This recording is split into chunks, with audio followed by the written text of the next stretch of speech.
২৯০০ কোটি টাকা সরাসরি বাংলার ১ কোটি কৃষকের অ্যাকাউন্টে পাঠানোর জন্য প্রস্তুত।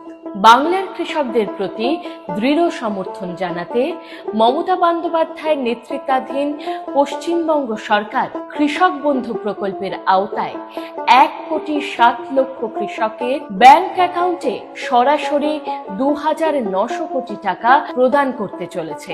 এই কৃষক দরদি পদক্ষেপটি এমন সময় নেওয়া হয়েছে যখন কেন্দ্রীয় সরকার কৃষকদের কল্যাণে বিন্দু মাত্র মনোযোগ দেয়নি।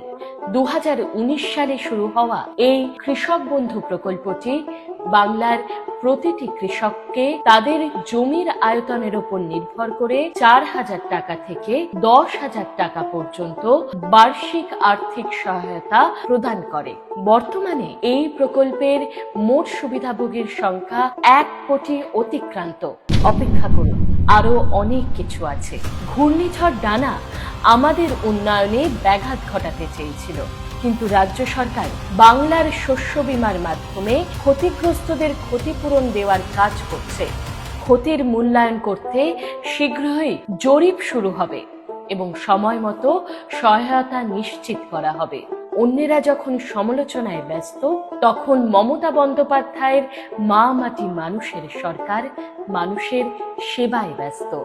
বাংলার কৃষকদের এই সমৃদ্ধি প্রমাণ করছে যে উন্নয়নই শেষ কথা বলবে।